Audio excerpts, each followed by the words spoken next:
Right guys, hello and welcome to the midday lemur talk and feed. My name's Frankie. You will have to bear with me. I have lost my voice slightly and this is my third talk of the day, so just bear with me. If you can't hear me, maybe let me know, maybe don't, I don't know.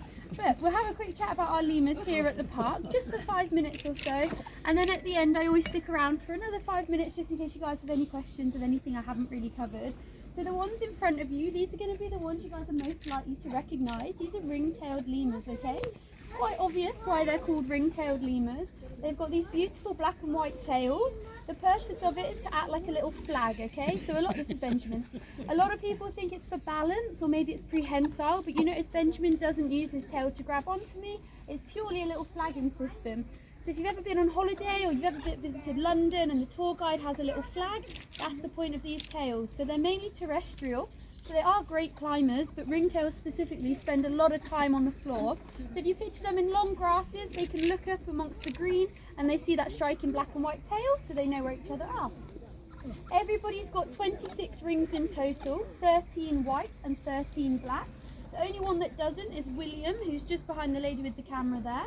And that's just because William had an old injury, so we just amputated the end. But other than that, everybody else has got 13 white and 13 black. One of the most common misconceptions we hear as keepers about these guys are we hear families say, oh, they're monkeys, let's go see the monkeys. These guys aren't monkeys, okay? So they're primates, but they're no more a monkey than you and I are, just like how we're a primate. So they're actually called a prosimian. So like how humans, we're Homo sapiens, these guys are prosimians, and all that translates to is the Latin word. It translates to before ape. So these guys are a little bit more primitive than monkeys. Pains me to admit it, not quite as clever, probably about as clever as your dog at home. So super clever, but not quite on a great ape level like a gorilla. And if you look at their faces, if you picture most species of monkey or kind of primates, they have quite a flat face, quite a flat, dry nose. If you look at these guys, they've got quite a primitive looking face with a wet snout at the end. So it just really heightens their sense of smell.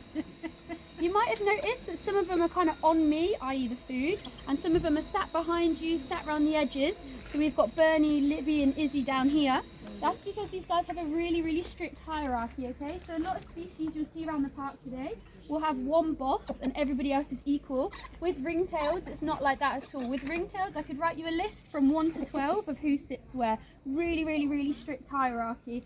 Spot here for you, just here. So Hera, the one by my right leg, she's our dominant female. So if you've seen the film Madagascar with King Julian, great character, not very zoologically correct, because these guys are matriarchal, hence why I love working with lemurs, because the girls are in charge. And Hera here, she's mum of Bramble and Badger. So you've got Badger just here, and Bramble's just heading up there. They're this year's babies, so they're only born in April. So still getting quite big, but still about half the size of the adults.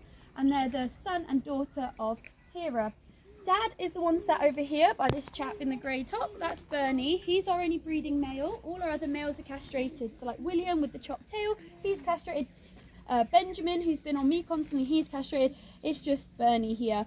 As a breeding male, as you can see, kind of licking the empty bowl, you're quite low in lemur society. You're good for one thing and not much else.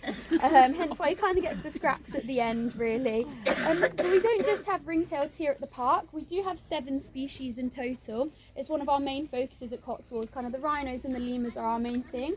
7 species might sound like a lot, but I don't know if you guys know, there's actually 111 species of lemur in total, all endemic to Madagascar. So all 111 you only find on one island in the world. So it's really important to conserve them, because again, not many people realise they're actually one of the most threatened mammal groups on the planet. So the Bamboo Lemurs you guys have walked past, if you haven't had a look, I'd recommend after the talk going back. There's only 36 in captivity on the whole planet.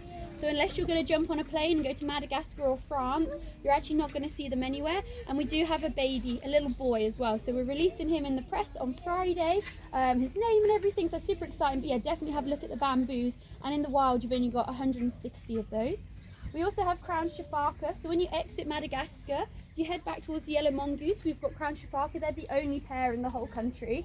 So again, you're literally not going to see them anywhere else. There's only 3 females in captivity in the world, and we have one, Soa, and she's partnered with Yossi, and there's only 17 combined in captivity in the world.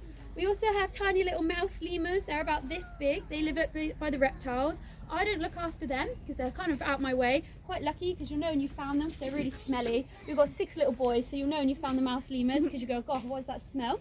And then the last 2 species we have down here are we have the Red-bellied Lemurs. If they make an appearance, I'll point them out for you. They were just by the entrance gate when I came in. And we have the crowned lemurs as well. So we have Azeo and Sava. And the biggest species of lemur we have are the black and white ruffs. Did you see the big black and white ones when you came in? Yeah, so that's the world's 3rd loudest primate. So while you're walking around the park today, if you hear a noise that kind of sounds like 20 chimpanzees fighting, that's just Mahita and Hopper having a chat. So they're really, really loud. The Siamangs are the world's 2nd loudest primate. They sound really beautiful, like you're in the jungle, very melodic. If it's an awful noise, you're like, oh my God, it's going to be the black and white ruffs is who it is. I'll probably leave it there. Thank you so much for listening. But like I say, if you guys have any questions, feel free to come and grab me. But if not, I hope you guys have a lovely day. Thank you so much. Thank you.